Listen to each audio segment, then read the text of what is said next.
Okay,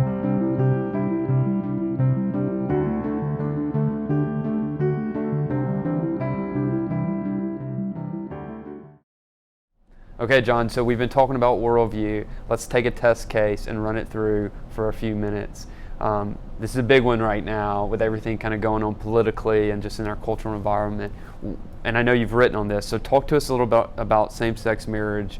How should we respond to this? How should we think about it as Christians? Well, I mean, I think it's a classic example of some of the things we were talking about near the end of that last little conversation, which is about the imagination versus arguments. Mm-hmm. We have not sat down as a culture and laid out, here's the case for same-sex marriage, here's the case against it.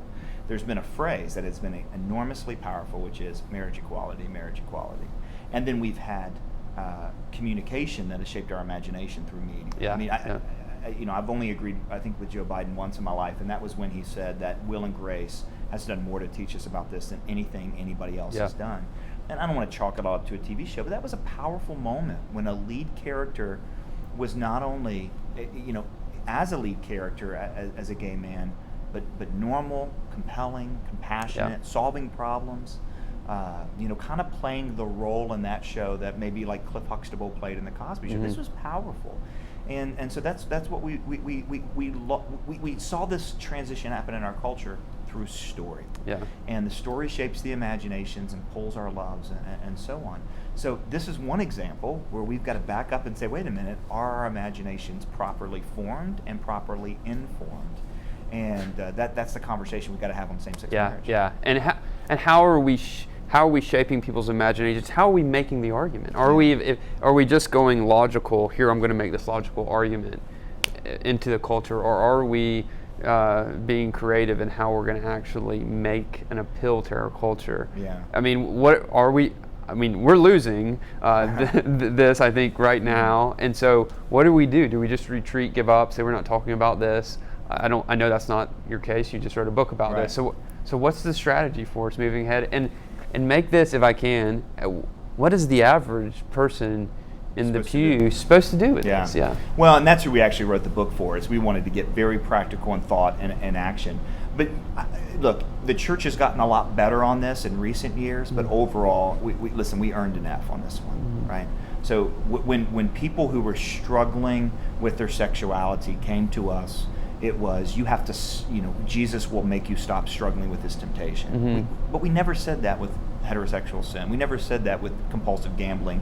We never said that with anything else that we would see as disordered, that you will change your emotions and your feelings and your attractions. Mm-hmm. Jesus promised us to save us from the power of sin, not the existence of temptation.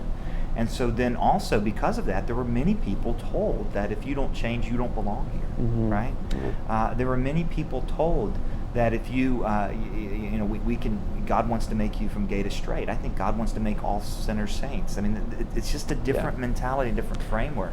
The other thing we didn't do is tell great stories. Yeah. Listen, same-sex marriage rode the wave of the failure of traditional natural marriage, right? Mm-hmm. Same-sex marriage hasn't done near the damage that no-fault divorce has done, that porn addiction has done, that patriarchal overbearing, dads who are disconnected with their kids have done. And all of this is part of the larger failure of marriage. G.K. Chesterton has this great line, there's a lot of ways to fall down, there's only one way to stand up straight, right?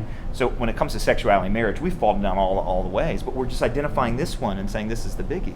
Now, it's huge. It's a big issue when a culture actually takes something that's so core and fundamental like marriage and says we're going to expand it to include others. And by doing so, changing what marriage is all about anyway. So it's a long answer. I'm going to get to the last part there, which is what do we do? First of all, Christians have to think clearly. And what's happened is that a lot of Christians have just put it off. This is not my issue. But then we found ourselves across the table at Thanksgiving. We found ourselves, having to vote on something. We found ourselves in a conversation. We found ourselves at an employer who wanted, as a corporation, to get behind LGBT causes, and we didn't know what to do. We didn't know how to speak the truth in love. If we're not telling the truth, we're not loving. If we're not loving, we're not telling the truth. They've got to be together. And the amount of thought and preparation that's gone into facing the most significant cultural issue of our day that confronts all of us is a scandal in Christianity. We've got to take the time. Pastors got to take the time to disciple. Educators have got to take the time to address it. And then when it comes to actually living it out, then we've got to be courageous to walk out and love people that are being ostracized by the larger Christian community. Those that identify as LGBT, and they're not lepers, they're not unclean. How are we going to love these people? We got to be courageous in that way, and we also have to be courageous to say, you know what? God has created sexuality in a context and within a certain design, and anything outside of this is going to lead to heartache and pain, and is actually sin. So we got to have courage both ways.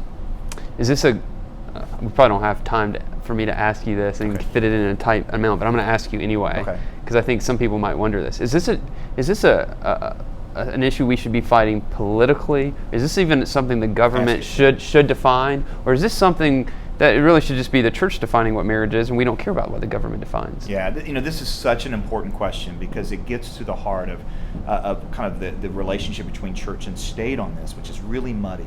I do think probably there'll be a time when the state kicks the church out of the public marriage business. I think we should be kicked out and not leave too soon. And here's the reason. Neither the church nor the state creates marriage. Marriage is not a Christian institution, and it's not a government institution. It's a human institution. We see traces of it through every civilization. Even civilizations, Josh, that tolerated or celebrated other kinds of sexual activity, including homoerotic act, even pederasty, they still said, you know what, that's not marriage. Marriage is something different. Because God created marriage as the foundation. Before he created the church, right? Before he created gave any sort of justification for government, you have man and woman in a marriage, and it has to do with children and procreation and building civilization. And so both the government and the church have a responsibility to recognize marriage, right? And so if the church jumps out too soon, we're not going to be proclaiming to the world, here's a married couple, here's what their purpose is, here's what their point is. But if the church is going to do it, we got to start teaching, not just how to have a happy marriage, how to have a godly marriage. We've had all those seminars. We need seminars on what marriage is. What's its purpose? What's God's design for it? What's it like in the world to be married? That's the conversation we've got to have. Yeah, we've got to have a theology of marriage. Absolutely. We've got to so it comes back to this undergirding of not just the practical how-tos, which is important, of course, but we're back to worldview. We're back to thinking back through these things biblically, and then engaging the world. Thanks for being with us. Great, Josh. Thanks. We really appreciate it.